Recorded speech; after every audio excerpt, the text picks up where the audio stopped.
You're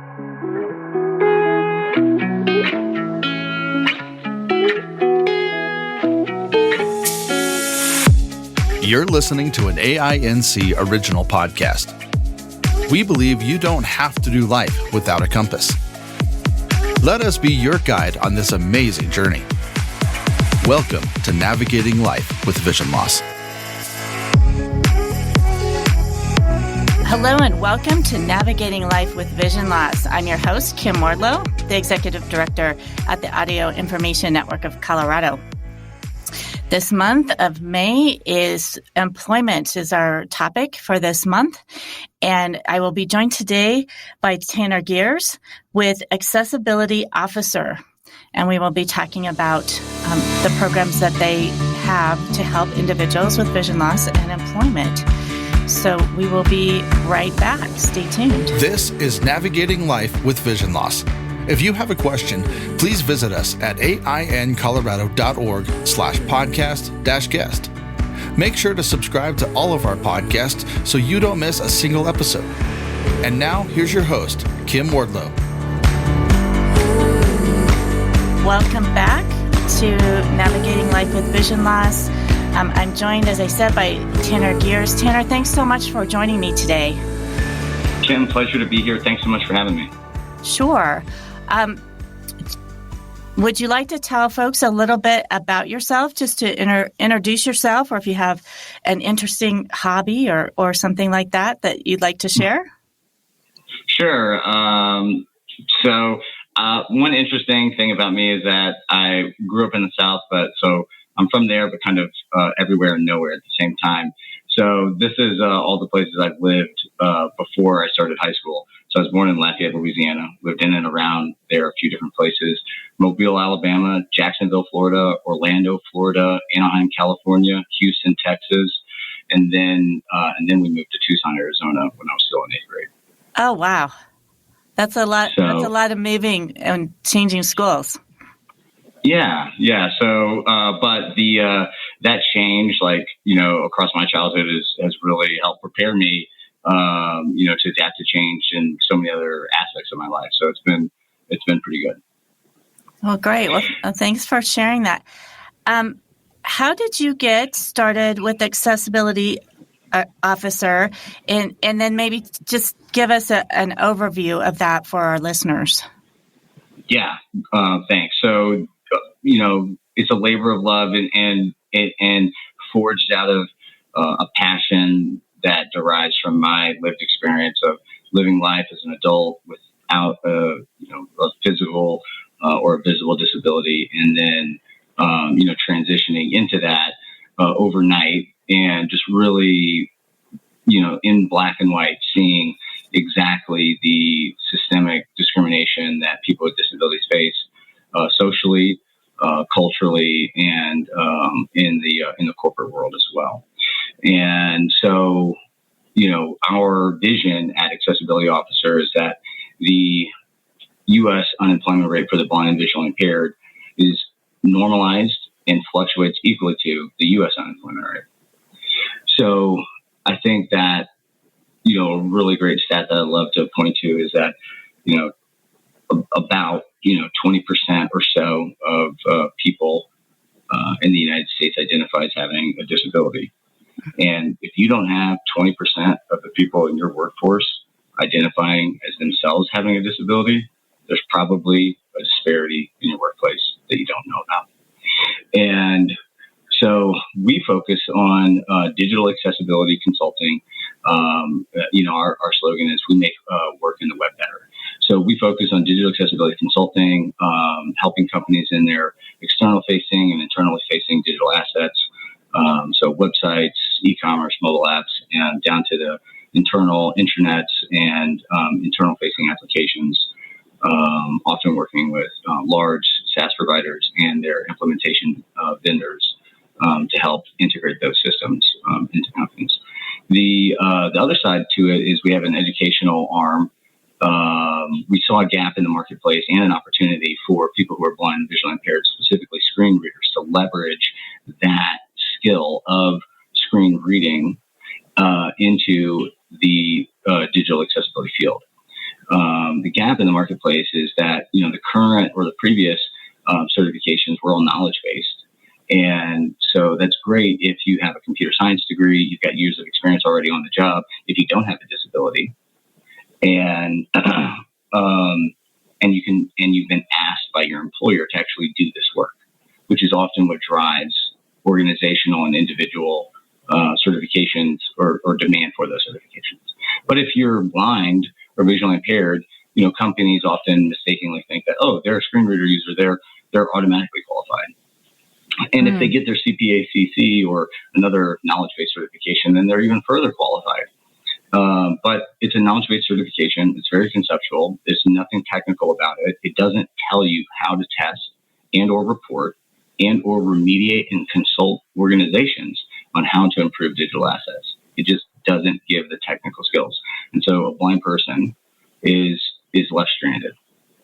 And so in order for us to help fulfill that vision and realize that, we created the Certified Accessibility Testing Program, which is the first instructor-led digital accessibility certification that's skill-based, where outcomes are based on one's proficiency in testing, reporting, and consulting against accessibility remediation.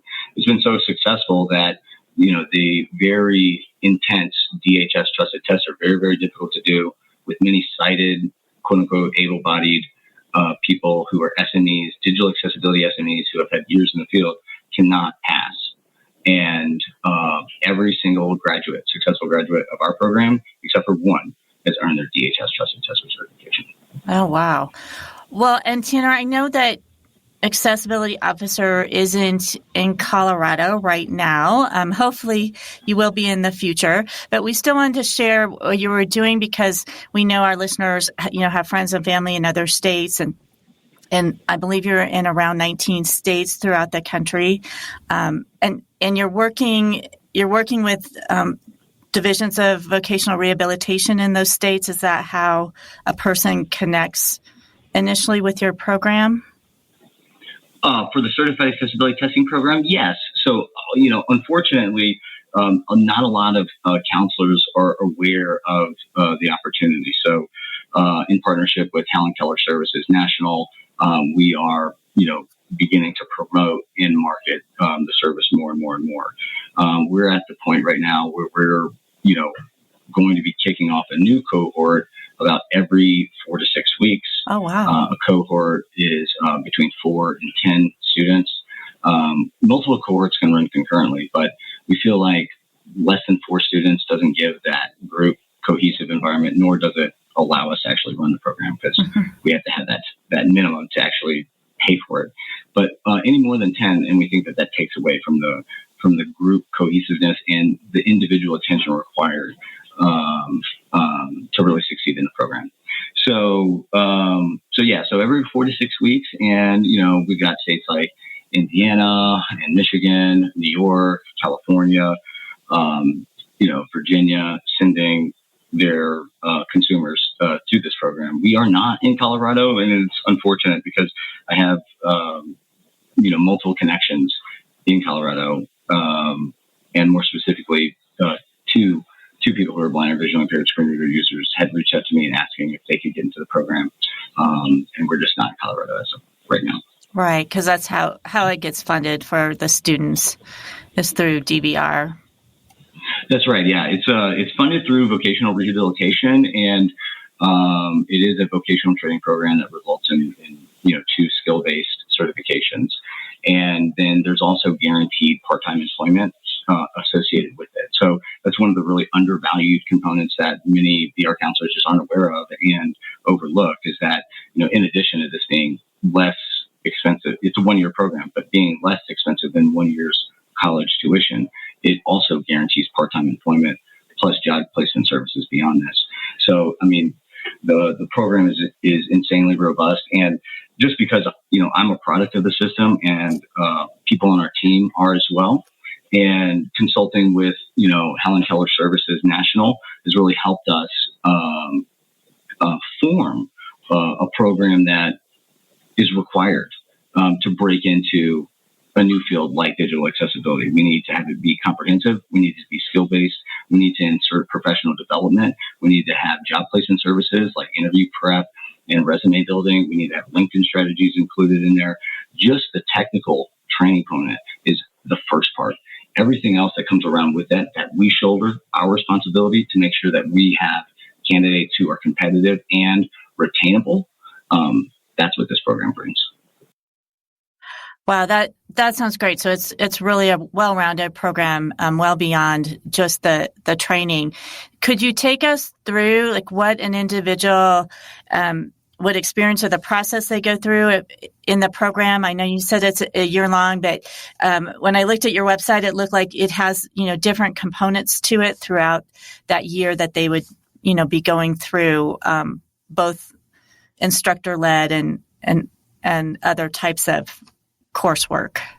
Yeah, that's great. So there's two parts, and that's broken up into kind of four major components. The first three components are in the first part, and there is carryover into the second part, but the second part really focuses on job placement. Mm-hmm. So in the first part, it's the first 3 months. We've got onboarding. We've got the 11 weeks of instruction. We have the examination period where we have dedicated time for examination prep. Those are proctored examinations on the certified accessibility testing side. DHS trusted testers, open note, open book. But and then included into that first 3 months, so 11 weeks for instruction, 2 weeks for examinations. We have a 3-week work experience training program on the job. It's in the last several weeks of the program because students just aren't prepared for that type of work until that moment in time. Right. But they will have a real work experience with a real customer doing a real project, submitting a real accessibility report and providing that information to the customer. The students will sit in on client meetings. They'll be exposed to what it looks like across the software development lifecycle and in different stages of the business, right? So understanding where students fit within the overarching framework, understanding their business case, and even being exposed to things and conversations. This is real life where people, technical resources saying, we know that this is a violation, but we're not going to fix it. Mm. And how, to handle that as someone who's blind or visually impaired, who's really passionate about this and hearing that for the first time. So helping equip our team, our students with, not just that exposure, but guidance on how to address those situations, how to shepherd people into the right direction is another critical component within that first part. So we've got the instruction, we've got the examination, and then towards the end of part 1, we also have the work experience training component. That's the 3 components in the first part. We offer for every student, we think that keeping your skills sharp is critical. So we offer observer access to future CAT programs. So if you want to retake the program, you want to retake the exams, you want to retake the quizzes, you want to do the discussion posts, you want to sit in on the live lectures, you want to sit in on the interactive workshops, you can do all of that for the entire year. You can do it again and again and again. But the part 2 is really focused on job placement. How do we do that? We source jobs 100% remote, and we provide those to our students every single week. We equip them with a comprehensive LinkedIn playbook strategy for getting hired.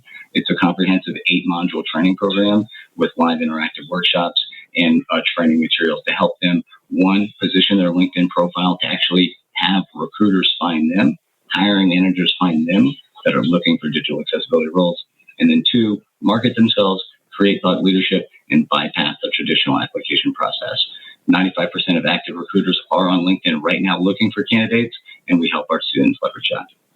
We put our students in front, our successful graduates, in front of our network of companies and agencies who are looking for digital accessibility testers. So companies reach out to us because they're aware of the program, they see us talking about it, and they say, hey, we have this role coming up. Please let us know when a candidate is coming available. And so we will help them with that. Additionally, like I said earlier on, we have guaranteed part-time employment.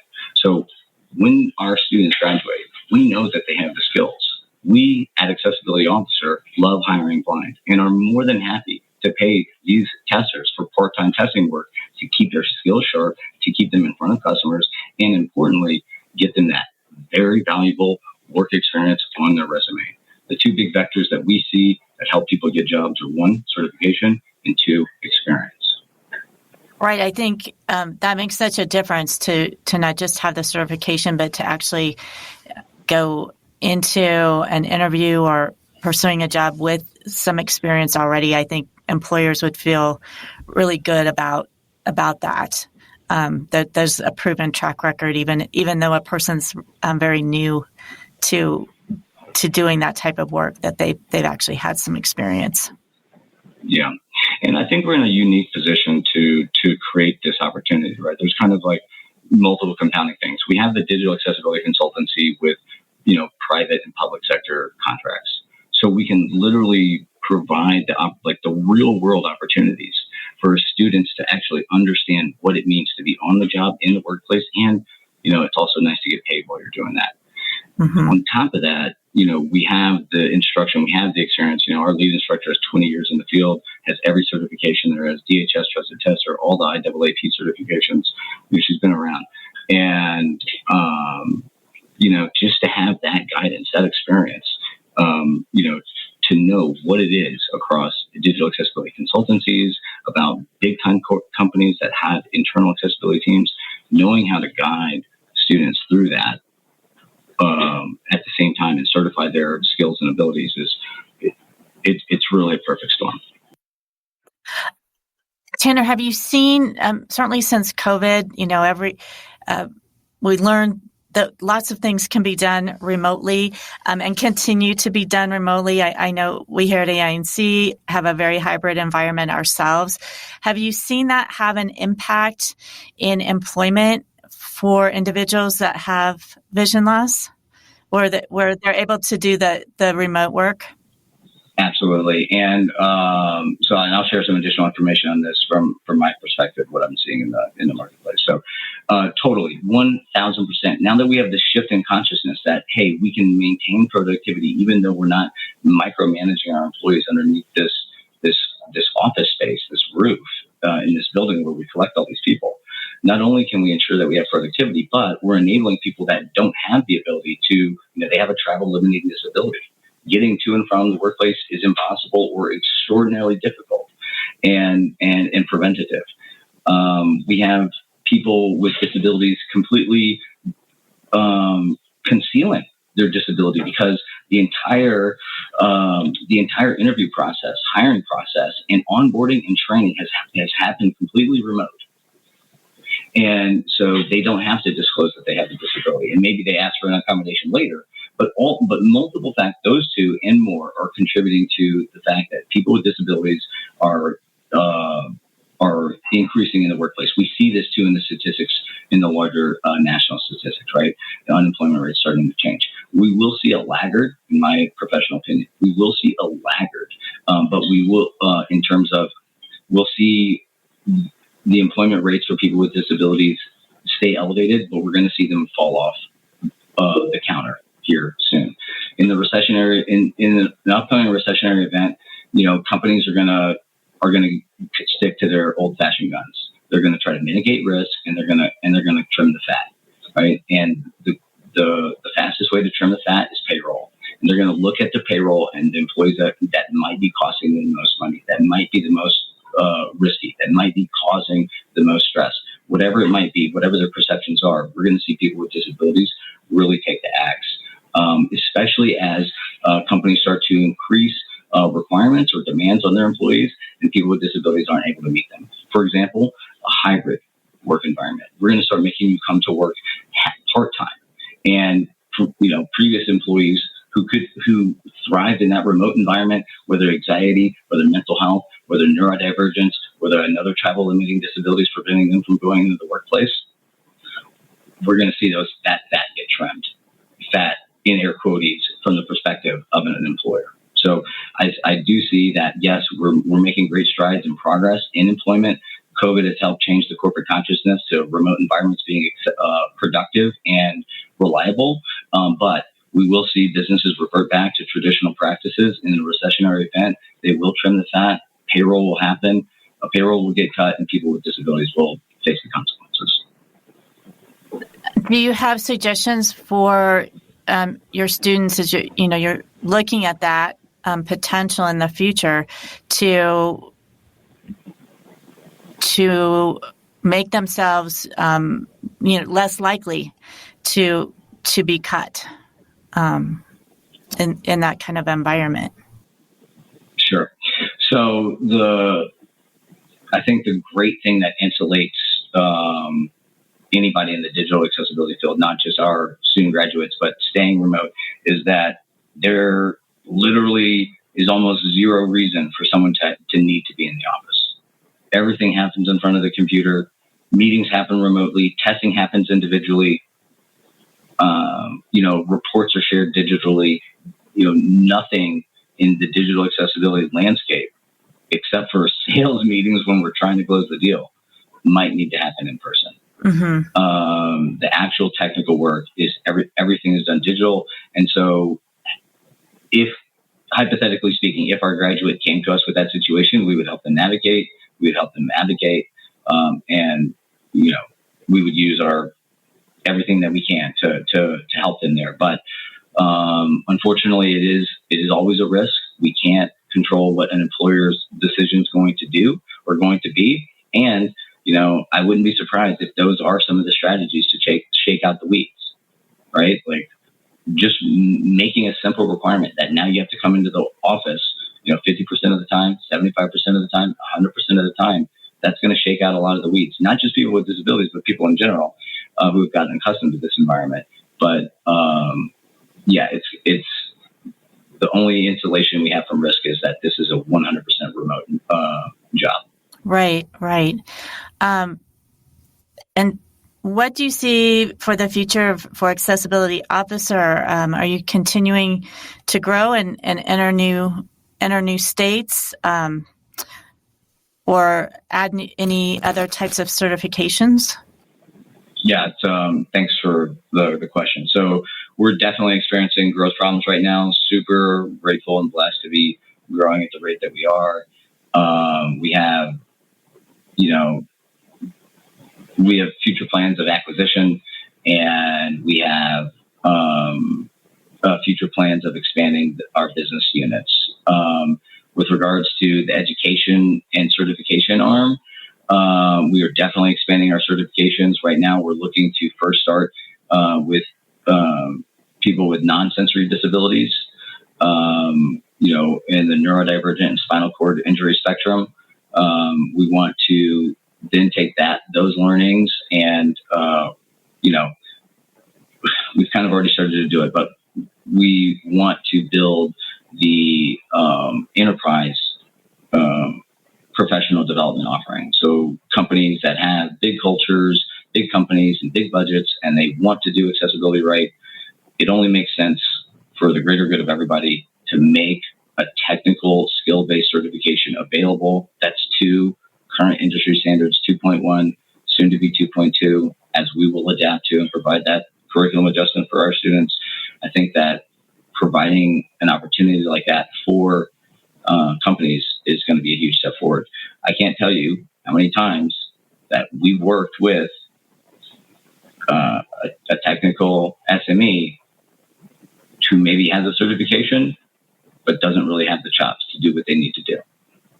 And so there is definitely a gap in the marketplace with regards to technical professional development in digital accessibility that is more, I would say, open source and not restricted to, hey, you have to work with me, digital accessibility consulting agency, to get access to this really high-end knowledge transfer and systematic way to approach accessibility within your organization.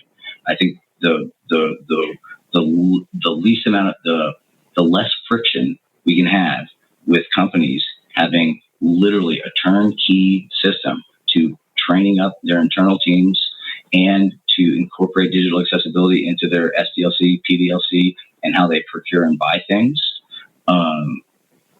That's going to have the most profound impact, and that's going to be one of the best ways that we realize our vision in equalizing and normalizing the unemployment rates for the blind and visually impaired. Well, that's great, and I'm glad you're growing, and I think having that connection to companies to make things, not only to give them the education of what needs to be done to make things accessible and not only not to be afraid to hire individuals with disabilities, but sometimes actually the benefits of hiring a person with a disability. That's so helpful to have organizations that are going in and making those connections with the companies and helping them to bring in the individuals to be hired on staff who have vision impairment or other types of disabilities. I think that, as you said, makes it easier for the employers. There's fewer questions about what they need to do and what their responsibilities are. So I see that as a really valuable service. Well, I want to say, I have empathy for this, right? So, I never met a blind person. I volunteered at Easter Seals before I lost my sight. So, I've been around people with disabilities, but I've never met a blind person before. And I don't expect anybody or any company to be, complete experts in every disability across, multiple disabilities at every end of the spectrum. That's just ridiculous. And